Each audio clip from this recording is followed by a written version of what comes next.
Okay, we're live. Good afternoon, everyone, and thank you for joining the UC Tech presentation, Automating Third-Party Risk Management. I'm going to turn it over to your panel, starting with Drake Chang.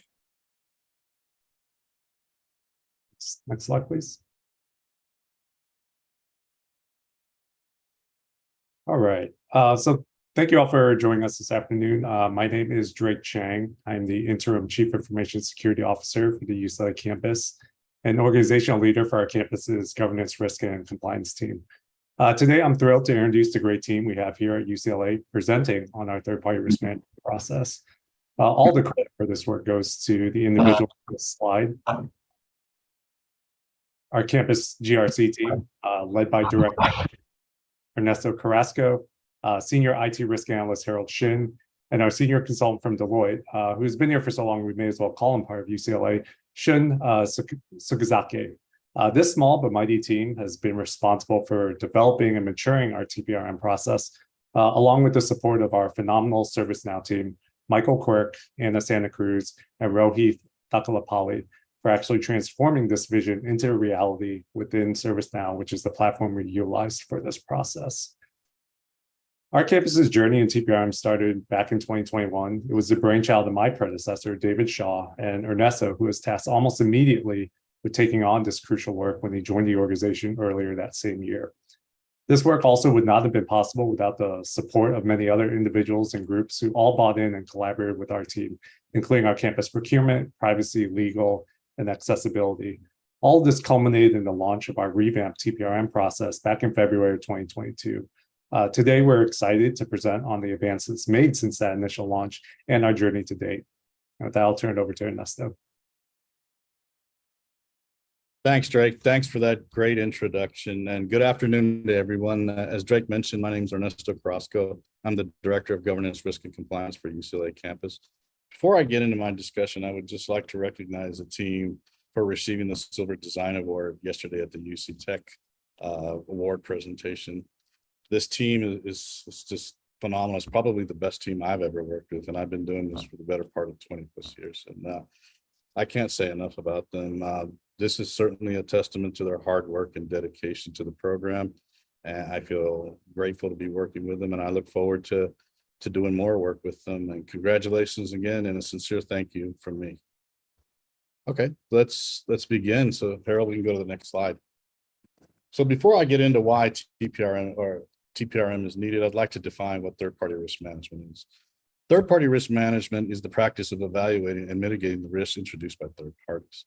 So some examples include legal services, software providers, IT service providers, and why this is needed. It's essential in helping us protect against security and operational risks associated with doing business with these third parties. So some examples include third-party data breaches, ransomware and denial of service attacks, compliance issues, and vendor operational risk. 60% of breaches are either directly or indirectly related to third parties. Based on a recent survey done by Verizon, ransomware and denial of service attacks encompass 30% of those. And this is important because a ransomware attack on a vendor's system can disrupt the flow of services, leading to financial losses and reputational damage to the university. Compliance issues. If the vendors that we're using don't protect our personal information, this could leave the university exposed to legal issues and regulatory fines. In a recent estimate by Gartner, 75% of the world's PI is going to be covered by some sort of privacy regulation, such as GDPR, HIPAA, or CCPA. Along with that, vendors' operational risk. Vendors generally don't want to assume the responsibility for the risk that comes with providing the services that they offer. Therefore, the burden falls on the universities to ensure appropriate due diligence is performed to evaluate the nature and the level of security and operational risk associated with vendors.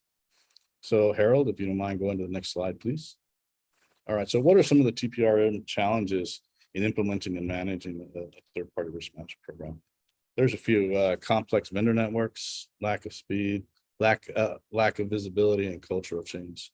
We work with hundreds of vendors, and each of them could potentially outsource or subcontract different services to other vendors. Understanding this network of additional vendors can be challenging in determining the overall risk exposure of the vendor. Lack of speed. Because we rely heavily on vendors, there is a pressure to onboard vendors quickly. And to make matters worse, getting vendors to complete security questionnaires and provide the documentation or compliance documentation we need to perform our assessment is a challenge and often time consuming. Lack of visibility. Traditional risk assessments are normally point in time assessments. We may evaluate them initially and conclude that everything is fine, to enable them to protect our data. However, their environments are in constant change, and this may not necessarily reflect the current reality. So the challenge here is implementing processes to continuously monitor our vendors to understand these changes. And lastly, cultural change. Managing a third-party risk management program requires the organization to embrace the attitudes and beliefs that drive the program. The weakest links are people and their behaviors, particularly if the program is not supported by training that clearly articulates the purpose and the need of the program. Harold, we can go to the next slide, please. So how UCLA addressed these challenges was we automated everything in ServiceNow. So we took all of our Excel spreadsheets, we took all of our security questionnaires and everything, and we consolidated everything and centralized everything within ServiceNow. And the benefit in doing that was now we're able to all simultaneously work on vendor assessments together, or at least our partners and I are able to work together. And so our partners include accessibility, data privacy, purchasing, of course, my team, the GRC team. And so in doing that, we created a database of all these different UCLA vendors that we use. And each individual record within that database has all of the assessments that we performed. And because we version triages, we have all of the different triages that we've done, all of the different conclusions we've made, et cetera. Evidence is all consolidated in those records and serves as a single point of truth for that particular vendor. And that's been helpful in terms of continuous monitoring of these vendors, because within that database, we were able to tag these and identify those that are critical and identify the times that we need to go back and review and check in with them and see if they're maintaining the security we originally assessed, see if they're doing the things that they said they do, and also to get updated compliance information. So when we deployed the third-party risk management program, we did a lot of educational trainings. We trained departments, we trained committees, we had individual trainings, we had Q&A sessions to answer a lot of questions regarding questionnaires, explaining what they meant, the protection levels. We also recorded trainings to help our constituents understand how to initiate a TPR and triage. And alongside that, we also put that in the OCISO website along with our FAQs and other resources that can help them navigate the TPR process. So at this point, I've explained what the challenges are, I've explained what we've done, but now we're going to take a deeper dive into the actual solution, and I'll turn it over to Shun. Shun? Thank you, Ernesto.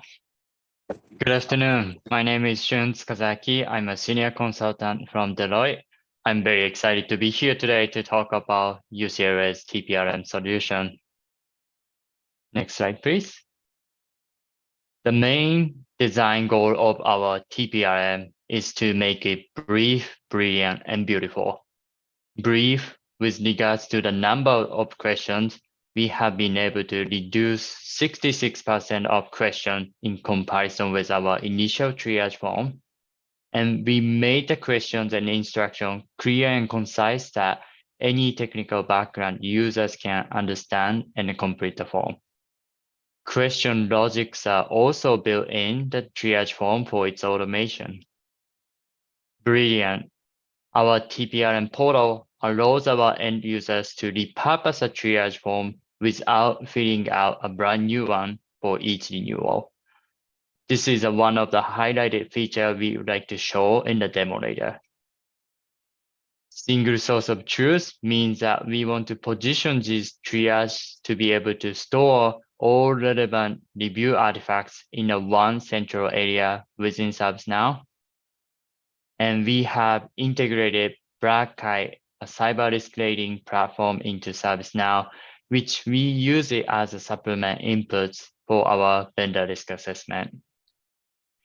UXStorm is another tool we also integrated with ServiceNow, which allows us to upload generate, and work on a conventional documentation format such as Excel and PDF within the ServiceNow tool. Lastly, beautiful. We are only successful if our end user use our tool well. We made it visually appealing by adapting ServiceNow portal. It is easy to navigate and use for end user. We have also added helpful tools such as status dashboard, FAQ, and list of reviewed vendor within a portal. Moving on to our workflow overview. Next slide, please. UCLA TPRM program provides a proactive review to reduce the cybersecurity risk introduced by third parties. And the overview of the process is that first, department initiates the review by submitting a triage form through ServiceNow. And then GLC team and other TPRM partners, accessibility, data privacy, and purchasing review and assess the vendor simultaneously. Lastly, score. GLC and partners score, document, and communicate the risk with departments and establish necessary contractual agreement with the third parties. Now, diving into our risk assessment approaches. Next slide, please. Our IT security review has two parts of risk assessment: triage review and vendor risk assessment. During the triage process, UCLA department end user complete a triage form and indicate the risk factors such as types of data involved, volume of data, access to UCLA system, data and software, hosting environment, and the specific use case of the service. Again, the triage form is completed and submitted through our ServiceNow portal.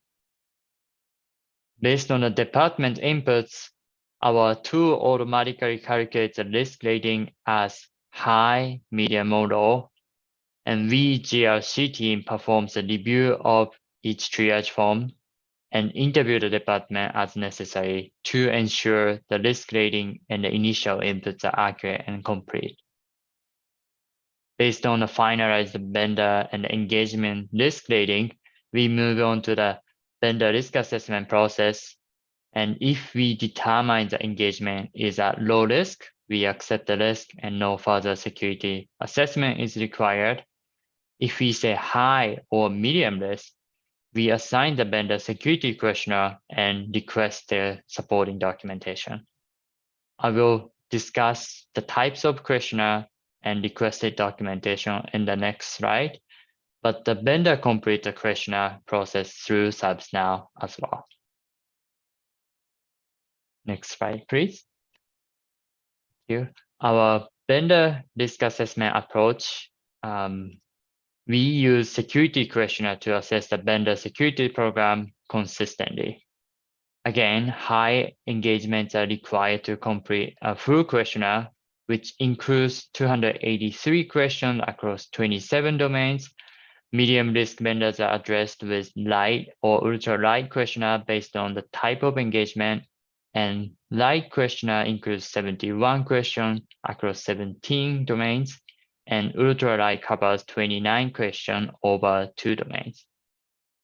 We do request vendors to provide supporting documentation to verify their questionnaire responses, and we review their information security policy, SOC reports, ISO certification, vulnerability scanning report, and HIPAA or PCI related certification as applicable. We use ServiceNow to document the review result and store review documentation in the record as a central repository. Now, Harold will walk us through our portal and its end user experience. Harold?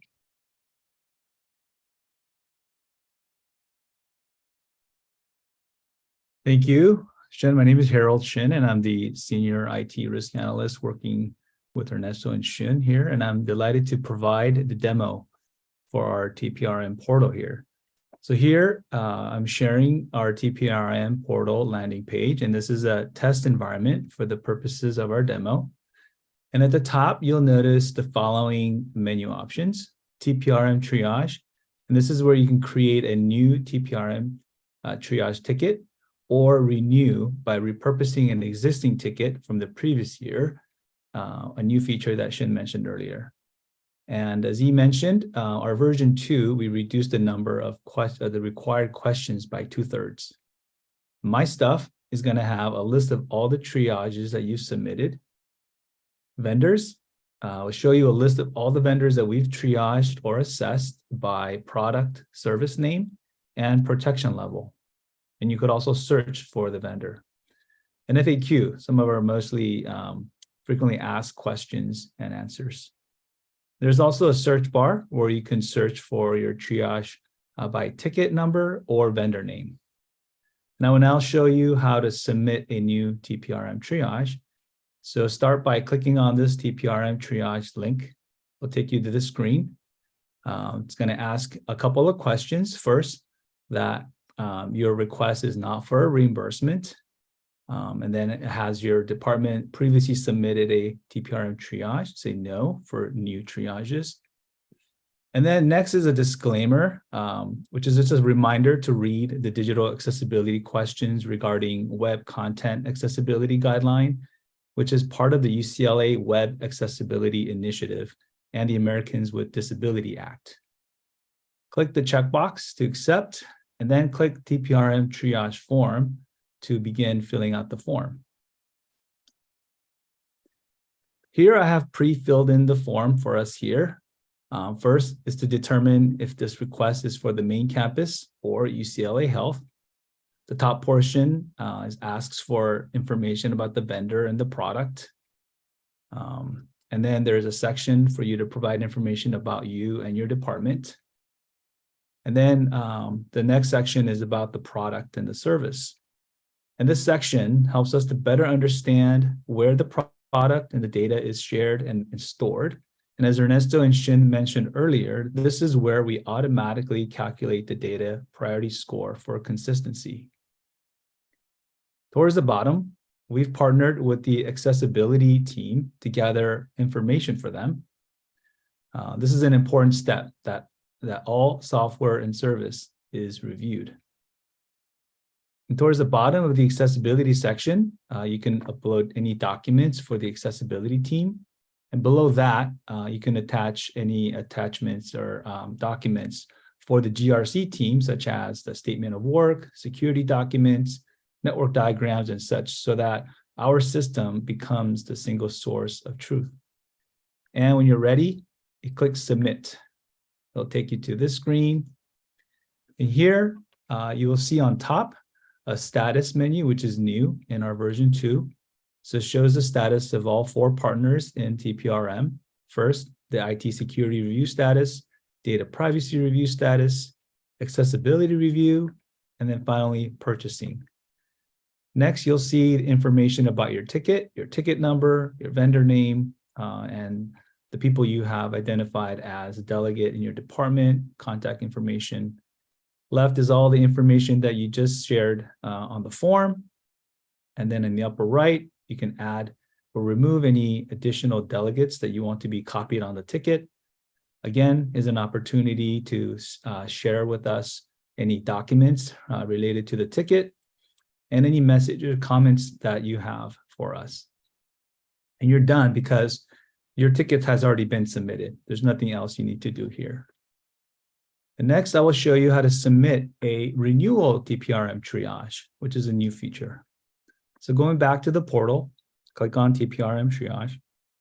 And here you're just going to answer a couple more additional questions. In addition to that, this request is not a reimbursement. But here, has your department previously submitted a triage? Say yes. And then since the last review, has there been any changes to the use case of the product, service, and type of data involved? Say no. And whether this service software is managed internally at UCLA, and it'll show you a list of all the triages that you've submitted in the past. So I'm going to choose to renew this ticket for Qualtrics. Click on that. It'll take you to this screen. shows you the information that you submitted last time. Just verify all the information that you share with us. Again, there's an opportunity to share any updated or relevant documentation that you may have, such as a statement of work, or maybe you receive some security documents from the vendor. You can attach it here. Again, you can add any new delegates that you'd want to be added to the ticket. And then in the comments, just let us know that this is a renewal and click submit. And that's it, and you're done. And as mentioned earlier, all the triages are reviewed by our GRC team. And then for triages that involve data classified as medium or high protection level, we work closely with the vendors in reviewing their security documents to create what's called a supplier review form, which is an internal documentation. Now I want to turn it back over to Shun, who's going to explain the supplier review form in detail. Thank you so much, Harold.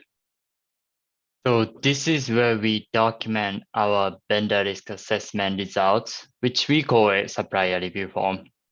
The form is integrated within the ServiceNow, and it is a one sheet of complete assessment reports, which serves as an internal record of our assessment and reviewing materials for senior management.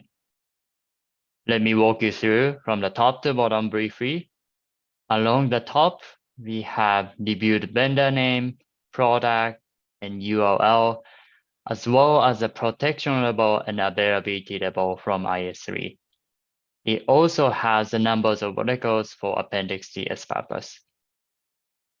First section, we have executive and the vendor summary, which tells you about the company and their product, how UCLA department will utilize the product or service. The next section, service and the finding summary, covers where the platform is operated at, types of data involved, and the finding summary in case we identified any. In the down below, under risk identification section, we have further details on each findings, where we quantify the risk associated with the issue and provide recommendation. With the summary for vendor, service, and findings above, we have assessment recommendation section. Based on the identified findings and assessor's analysis, we give a recommendation such as continue with engagement, remediate prior to engagement, or consider halting the engagement. We also provide a paragraph of recommendation rationale, which is communicated with other TPRM partners and requesting departments. The below is further assessment details for each domain we evaluated, as well as a crosswalk to the Appendix-D Article 4, as we review the vendor's information security plan. We highlight the security measurements and controls in place and any issues for each domain with the documentation reference to indicate where we found the information. This is the end of the demo, and I will hand it back to Ernesto. Thank you, Sean. Thank you, Harold. Thanks, Drake. So listed here is our contact information.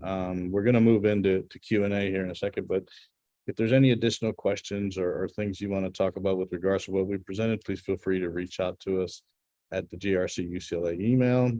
Also on the OCISO website, as I mentioned before, you can see all of the training content that we have, FAQs, etc. So before we move into the actual Q&A, what I thought I'd do is talk about 2 or 3 questions that frequently come up. And one of them is what does TPRM triage mean? So essentially, TPRM triage is synonymous with risk assessment. And essentially, when a department submits a vendor risk assessment, we call it triage because that's the time that we assess the use case, we assign the protection or confirm the protection level because it's automatically done within the form, and then we begin to organize our assessments around them. So essentially, triage is evaluate, similar to like the medical field where you evaluate the patient, understand what's going on, and then providing the right recommendations or fixes to do that. But in our sense, it's actually risk assessment.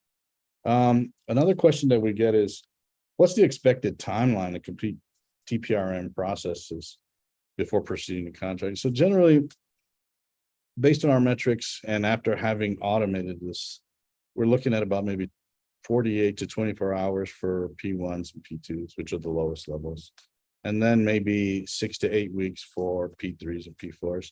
But I need to caveat that by saying that, you know, as I mentioned in my discussion, vendors sometimes push back on a lot of things and causes delays.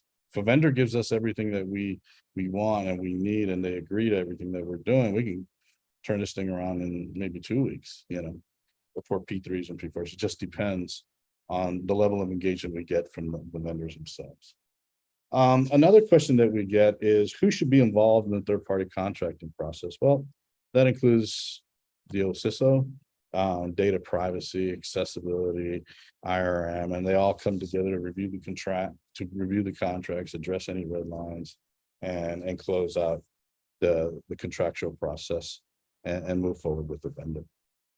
All right. So those are the frequently asked questions we normally get. We appreciate you guys logging in to see our presentation. We are, as Sean mentioned and others have mentioned, we're really, really excited about presenting this, and we certainly welcome any questions or recommendations that you might have. Thank you.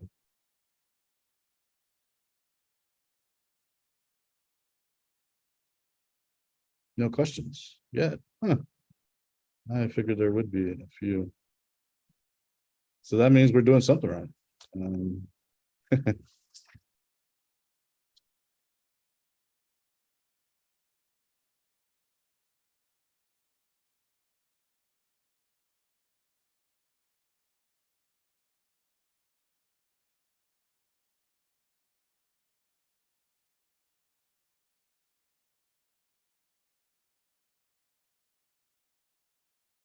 We got a comment here.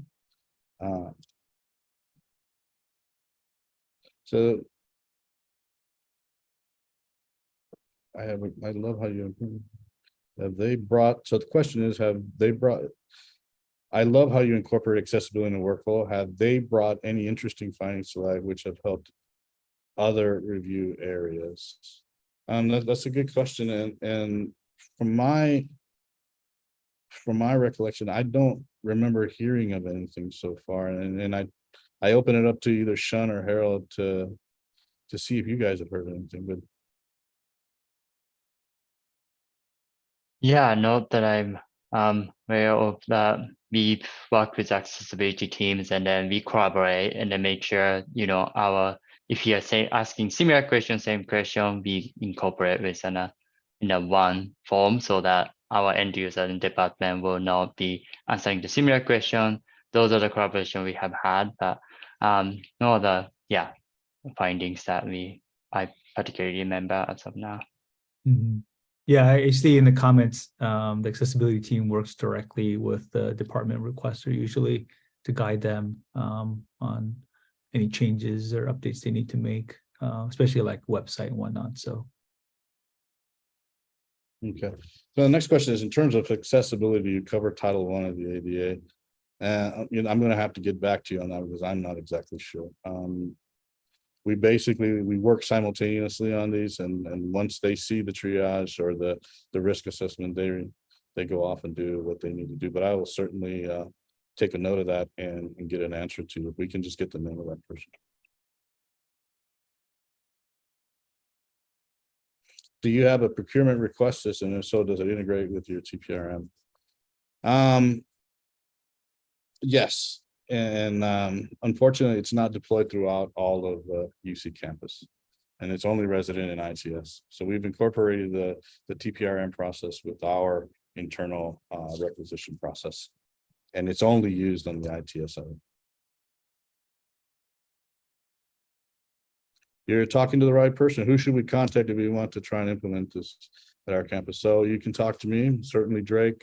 Happy to discuss how you want to do this and what you're thinking. There are plans right now to begin looking at this. I don't have any more detail other than there is a lot of interest in this, and we're trying to figure out how we can certainly accommodate that. Drake, you got any thoughts on that? Any recommendations there? No, other than, yeah, it has been discussed. We've presented this to a few other, UC-wide kind of government and leadership bodies. And, definitely, I think as more details emerge about how we can extend this capability and or deploy it to other locations, though those are going to be, the things we start diving into weeds to as we progress in those discussions. Okay. Hopefully that answered your question. If not, we're certainly happy to pick that conversation up again. How do you adjust risk levels if purchase one from a vendor is low risk, but then later somebody wants to buy something riskier? So that's an excellent question. And we take every triage on a case by case basis. And the use case dictates what that protection level will be. Ideally, we want to assess them at the highest level, so that then everybody else can piggyback off that assessment. And if it's a lower, if we assess something at a P4 level, then P3, P2, and P1, we've already got a contract in place, and everything just kind of goes from there, and it's simple. Do you ask about accessibility for non-web apps? That's again, that's one of those things where when the triage comes in, we always make sure the accessibility team has visibility into every triage that they see. So they evaluate every triage that comes in.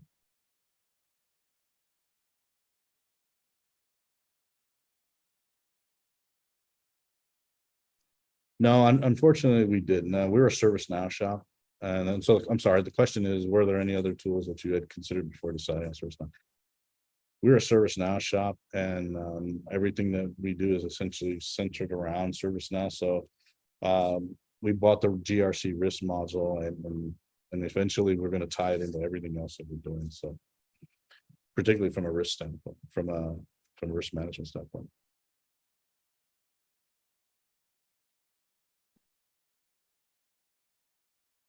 That's all right now. Yes, that's exactly what's implemented right now. Yes, and we're really excited about the portal, because the portal is a huge change from what we had before. Like Harold mentioned, we reduced the number of questions by 66%. And before we used a very technical form, now we have a very pretty and clean form. And we have everything centralized, along with our vendor list that we have at the top there that you saw. And Harold might have mentioned that as well. Are there any types of third-party purchases not requiring the TPRM form being completed? Well, that's also an excellent question. And yeah, there are some cases where we don't. So for example, emergency staff at a football game or something, we're not going to ask for a triage for things like that.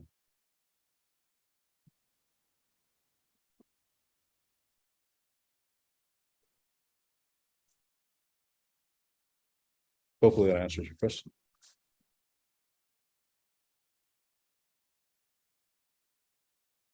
Okay, there's no more questions.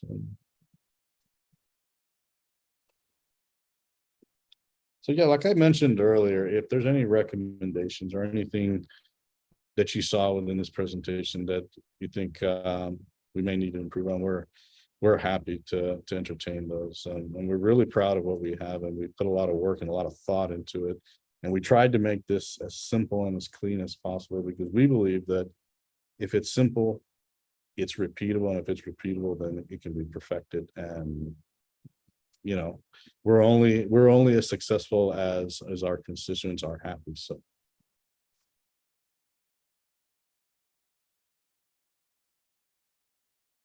thanks for all your questions.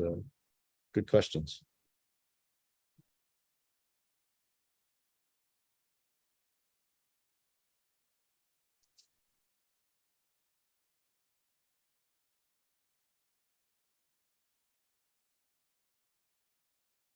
Good. So that means that we cover the materials, right? Sort of like our system, we're pretty efficient.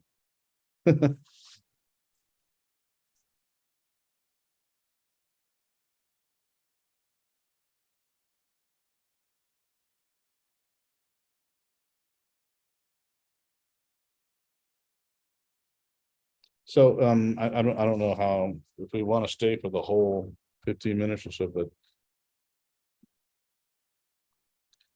but anyway, if there aren't any additional questions, you have our contact information.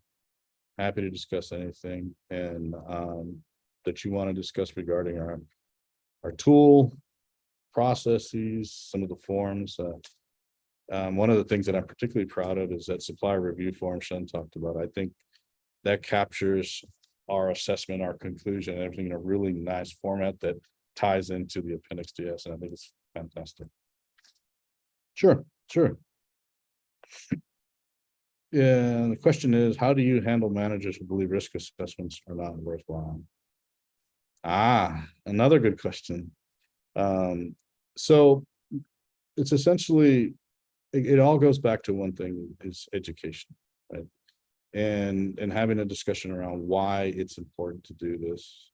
And of course, providing the rationale, because, you know, a lot of times people are going to come back and say, this is too time consuming. It takes me out of my normal day-to-day. So we've done everything we could to make it simple. But ultimately, what we try to do is convey the reasons why, and we try to help out in any way we can to make it easier for them.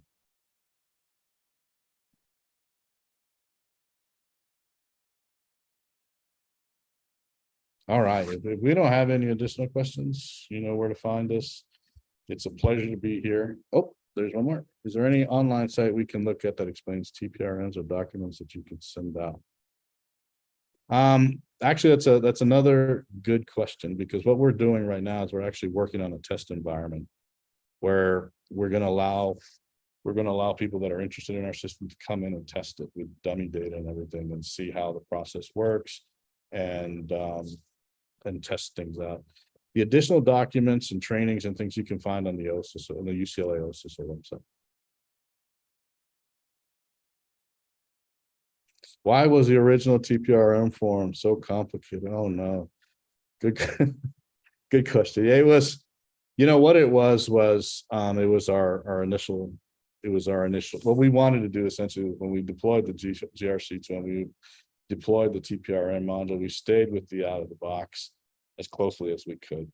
And then once we deployed that, we realized that there was a better way of doing it. And that's basically why. It certainly wasn't because we wanted to make it complicated. It's just what we had coming out of the box, and we just wanted to quickly get ahead of this rather than to continue on with the manual process. So that's why.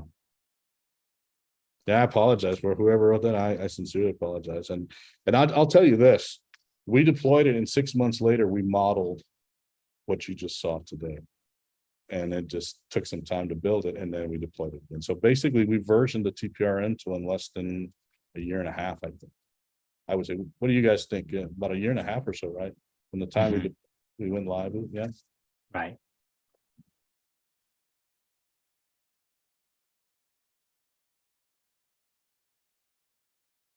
Now I'm afraid to say anything at this point. Let's say, hey, there's no more questions. But,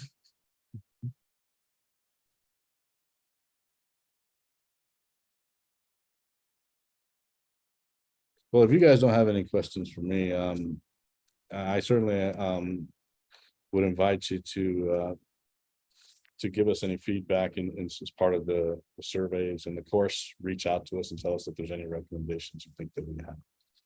So Drake, I don't think we have any more questions in the queue. You wanna say any parting words before we give everybody time back?